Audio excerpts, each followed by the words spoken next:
ওসমান হাদির নামটা পর্যন্ত সুন্দর করে উচ্চারণ করতে পারেন না, তারা আগামী দিনের বাংলাদেশে অপ্রাসঙ্গিক হয়ে যাবে। একটা দুইটা বুলেট না, লক্ষ বুলেট দিয়েও এই আজাদির লড়াই বন্ধ করা যাবে না। ওটা আওয়ামী লীগের পতাকার রং না, ওটা লাল সবুজের রং। ওটার জন্য লক্ষ লক্ষ মানুষ জীবন দেওয়ার জন্য যেমন প্রস্তুত আছে, আগামী দিনেও থাকবে। প্রজন্ম থেকে প্রজন্ম ইনকিলাব জিন্দাবাদ হয়ে থাকবে।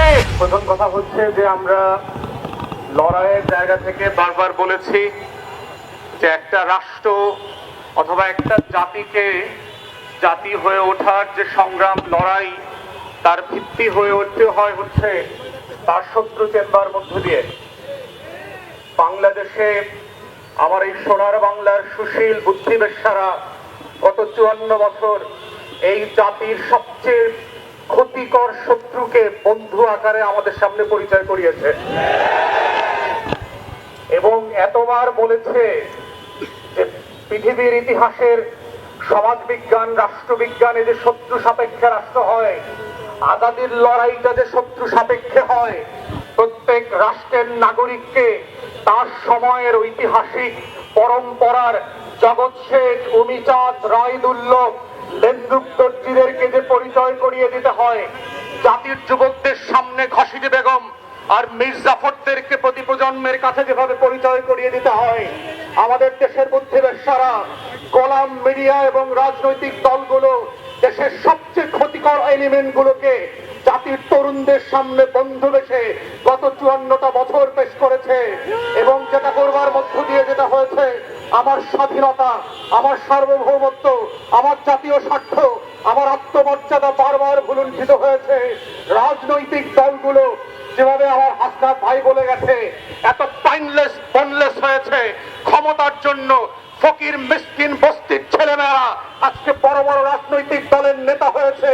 ওর নাম পরিচয় নাই, ওদের শিক্ষা দীক্ষা নাই, যারা শত্রু চেনে না, যারা আজাদির লড়াই বোঝে না, যারা হাজার বছরের ইতিহাসের স্বাধীনতা সার্বভৌমত্ব বোঝে না, ওই সকল ক্লাউন কোলামরা আজকে বাংলাদেশের রাজনৈতিক দলের নেতা। এবং তারাই প্রত্যেক পাড়ায় মহল্লায় এলাকাবাসীর কাছে ভোট চেয়ে বেড়াচ্ছে। তারা আগামী সংসদটাকে কিভাবে আজাদির সাথে বেইমানি করে, গণ অভ্যুত্থানের সাথে বেইমানি করে বাংলাদেশকে আবার নতুন করে দিল্লির কাছে বেঁচে দেবে, সেই নাটক মঞ্চস্থ চলছে। আমাদের বক্তব্য খুব পরিষ্কার, বাংলাদেশ 5ই আগস্টের অতীতে ফিরে যাবে না। বাংলাদেশে আওয়ামী লীগ ফিরে আসতে পারবে না। বাংলাদেশে দিল্লির দাসত্ব কায়েম হবে না। বাংলাদেশে কত সাংবাদিক সুশীলরা এদেশের আজাদির লড়াইকে দিল্লির কাছে বেচে দিতে পারবে না। এই বক্তব্য খুব পরিষ্কার।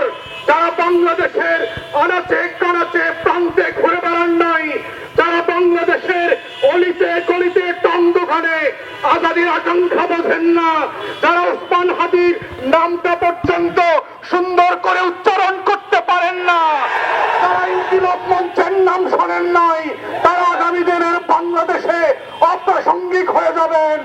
এবং এটাই হচ্ছে আগামী দিনের রাজনীতির মূল তত্ত্ব কথা। এটাই হচ্ছে আজাদির বাংলাদেশ, এটাই হচ্ছে বাংলাদেশ 2। এবং সেই বাংলাদেশ 2 লড়াইতে একটা দুইটা বুলেট না, লক্ষ বুলেট দিয়েও এই আজাদির লড়াই বন্ধ করা যাবে না। আপনারা বারবার চেষ্টা করেছেন, হেফাজতের গণহত্যা হয়েছে, 1,64,000 বুলেট মেরেছিলেন, আওয়ামী লীগ ক্ষমতায় থাকতে পারে নাই। বিরোধী দলের 15,000 নেতা কর্মীকে খুন করেছেন, আওয়ামী লীগ ক্ষমতায় থাকতে পারে নাই। পিলখানায় গণহত্যা করেছেন, আমার 57 জন সেনা কর্মকর্তাকে শহীদ করেছেন। দিল্লির আধিপত্য টিকে থাকে নাই, নির্বাচন ব্যবস্থা ধ্বংস করে দিয়েছেন। 16 বছর ধরে গোলাম গণমাধ্যম দিয়ে বাংলাদেশের আজাদির বিপক্ষে প্রত্যেক দিন তথ্য সন্ত্রাস করেছেন, আওয়ামী লীগ ক্ষমতায় থাকতে পারে নাই। পরিষ্কার বক্তব্য, বাংলাদেশের মাটির রং বোঝেন নাই, আজাদির রং চেনেন নাই। ওটা আওয়ামী লীগের পতাকার রং না, ওটা লাল সবুজের রং। ওটার জন্য লক্ষ লক্ষ মানুষ জীবন দেওয়ার জন্য যেমন প্রস্তুত আছে, আগামী দিনেও থাকবে। অতএব শত্রুরা সাবধান, সবুজের পতাকা বুকে পেঁচিয়ে দিয়ে বাংলার আনাচে কানাচে আমার স্বাধীনতা আজাদির লড়াই চালিয়ে যাব। শরীফ ওসমানদেরকে নতুন করে পাড়ায় মহল্লায় আবার পরিচিত করানো হবে এবং সেভাবেই প্রজন্ম থেকে প্রজন্ম ইনকিলাব জিন্দাবাদ হয়ে থাকবে। ইনকিলাব ইনকিলাব।